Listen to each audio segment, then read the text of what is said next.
guys, welcome back to my YouTube channel and Painful_Purpose. And for those of you that are just joining, and welcome as well. I would just first and foremost would just like to thank everyone who has already watched my introductory vlog, my first vlog, and then the special testimony vlog, which was the one just before this one. And I am just overwhelmed, seriously. Like, I'm just overwhelmed with all the support, all the encouraging messages, texts, the Instagram direct messages, people sending stuff to my email. I'm just really blessed by it. Even phone calls from my friends and family that have been watching. I'm just so thankful, guys. And the times when I feel like giving up, because the one just before the testimony one, I was really stressed and I was like, God, I can't do this anymore. But just being encouraged by you guys, it just keeps me going. It keeps me in the mind that God is using me, and I just have to keep pressing on. And I'm just so thankful. You guys really don't understand how much I really appreciate it. And I hope you guys are blessed by this one too. For those of you that are joining for the first time, if you haven't watched any of those videos, I will link them all below in the description box of this video. So let's start. For this one, this is, so as I'm carrying on not from the testimony one, but I'm carrying on from my last one, my last vlog video. And for that one, as you saw, if you haven't already, I remember I said you can watch below. I've linked it below. This is after I've gotten into uni. So now I've got into uni and I've gone up to uni as well, because my university was up north, so it was in Preston. So as I said before, my family actually live in Preston, so it did make it a bit easier, but believe me now, it didn't make it all perfect, because I was still really homesick from living with my immediate family, so my mum, my dad and my sisters, to living with family so my extended family, who I'm really close with too, because we used to visit them all the time when we were younger, and then also moving to a different location. So London is very different from Preston in terms of busyness, just the things that you can do. So that was a big change, and I just was really homesick. And then what made it worse, I decided before I was going to uni, yes, I'm going to be independent. So I decided to move into student accommodation, which is so just living with other students. And yeah, I didn't really like it that much. I'm not gonna lie to you guys. I didn't like it. It's not that my flatmates were bad or I didn't get along with them. Most of them were really nice, but they were just doing stuff that I just didn't feel comfortable with.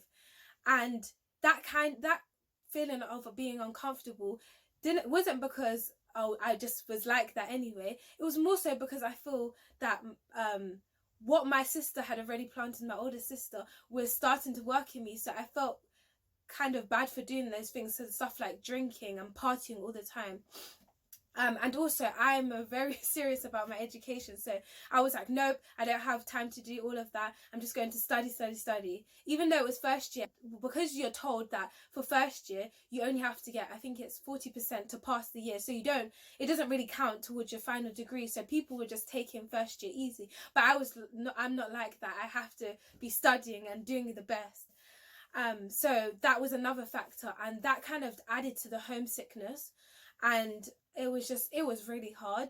I don't know about you guys that are watching it right now, if you've ever moved, if it's either for a job, you've had to move location, or for university like me, but if you've experienced homesickness, like you'll understand. If you haven't, then you haven't, but it is very difficult. I will just tell you, it is very difficult, and homesickness is very, I was struggling with it. But I would like to hear, if you guys have struggled with homesickness, you can comment below this video. I would love to hear about that and how you dealt with that.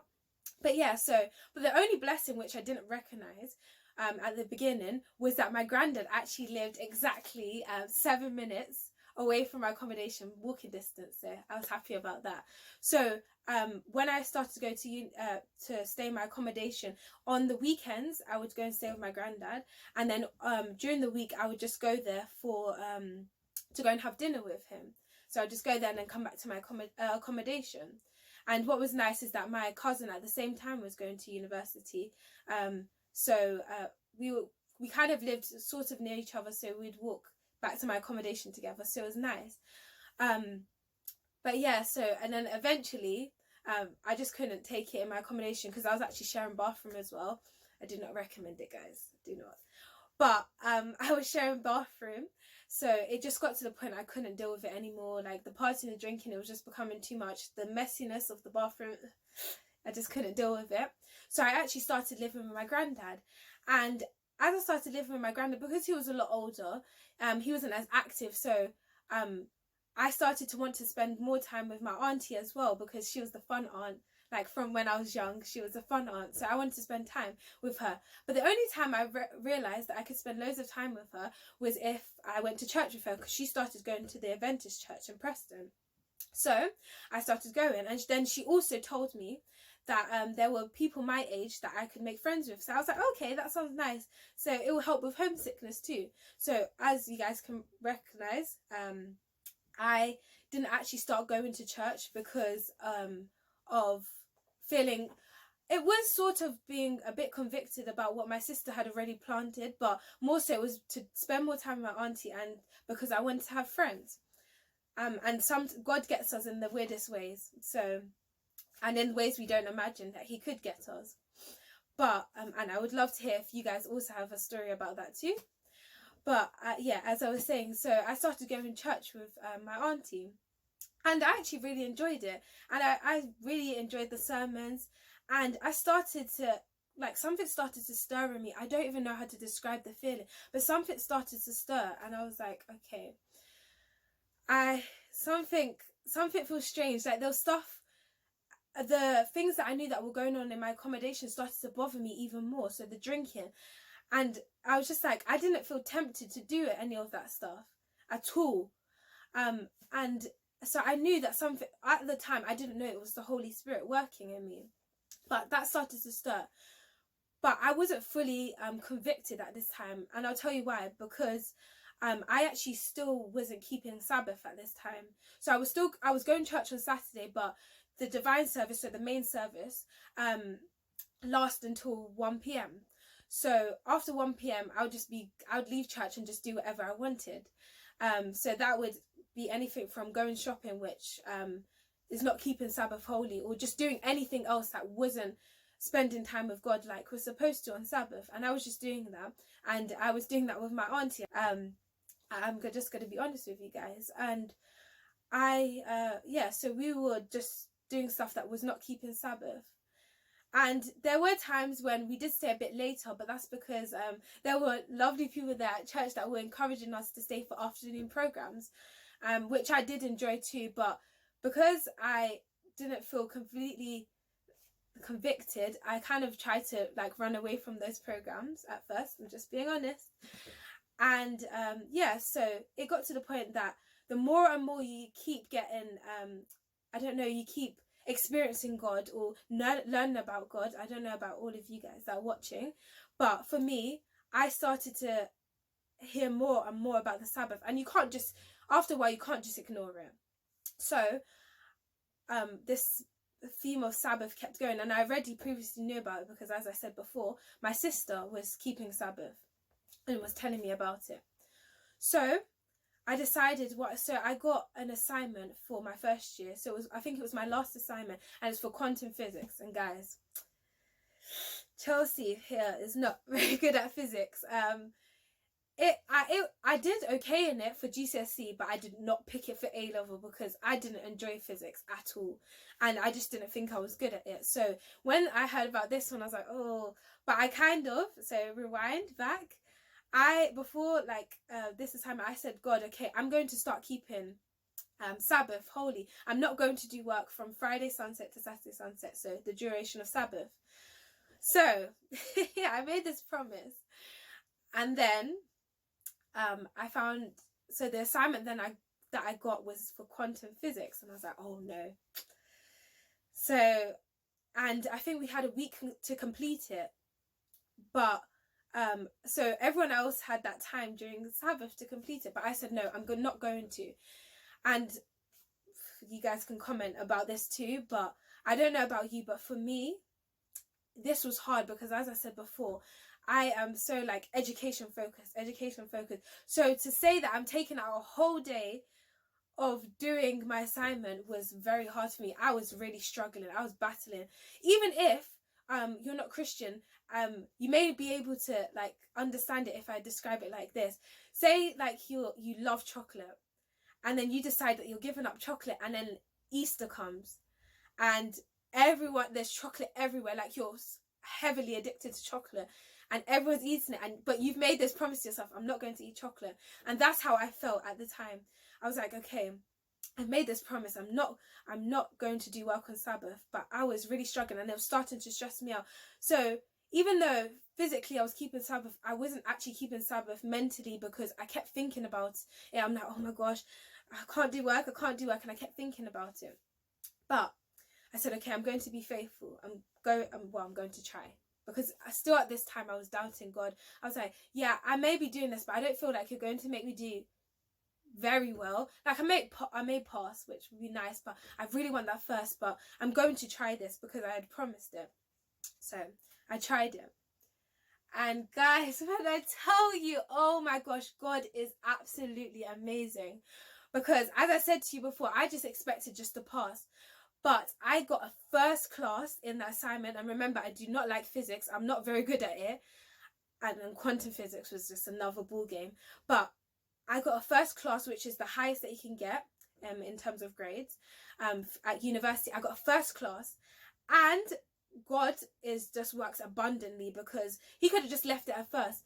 But he helped me to get the highest first class that I had gotten for all the other assignments. So I got 90% in that quantum physics assignment, and all the other ones I was getting like 70, between 70 and 80. Some assignments a bit over 80, but I had never even touched the surface of 90 before this time, if I remember correctly. And even more so, even if I have touched over 90 or touched 90 before in other assignments, because this was quantum physics, I was struggling before. Like, I decided to keep it when to not do it during Sabbath. When we were actually doing the work for quantum physics, I was not getting it at all. And to get a first class and 90%, one of the highest grades that I've gotten for all the assignments in my first year, I was like, this can only be God. And guys, I was so, oh my gosh, like I felt overwhelmed. Like my voice is going, because I feel so overwhelmed. Like I can feel the emotion. I was so overwhelmed, and it made me think of this verse from 2 Timothy, chapter 2, verse 13, and it says, "If we are faithless, he remains faithful. He cannot deny himself."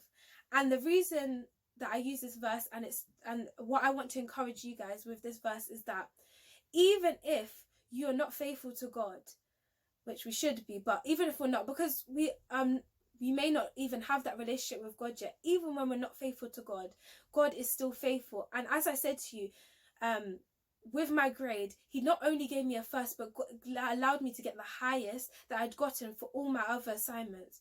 And oh my gosh, God is so faithful. You just have to trust him. It sounds easy, like that sounds easy on paper. And as I said to you, I was struggling by trusting God with not doing work on the Sabbath. But trust him, believe me, trust him, and he is faithful. And he is faithful, more faithful than you even imagine. He does amazing things.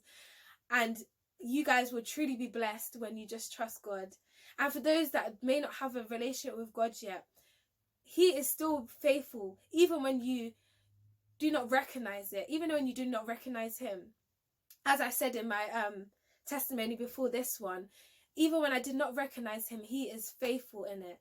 And I just want you guys to be encouraged and blessed, and to know that it is good to trust God. Trust me, believe me, it is good to trust God. But I pray that you guys were blessed by this testimony that I had. And I pray that you will just trust God, because he is amazing. And also, guys, please don't forget to like, comment, share and subscribe. And if you haven't already subscribed, please remember to hit that bell so that you can be updated on my next video, my next vlog. But also, guys, if you have any testimonies, like I've said in my previous ones, if you've watched them, if you have any testimonies, it can be relating to this. So anytime where there's something you struggled with, where God has gone above and beyond what you could have asked for, please share them with me, whether you comment it below, whether you send it as a direct message to me in my Instagram, which is links below this video in the description box, or you send it to me in an email, which is also links below this video in the description box. I would love to hear it, whether that's, as I said before, in video form, so in the comments, as I said below, or you could just tell me about it and I could share it with everyone else on my channel the next time. And if you want to, you can stay anonymous. I don't even have to say your name, but I really want other people to hear your testimonies, because you don't know who it could encourage. So as I said, I hope you guys were blessed, and I hope to see you guys for my next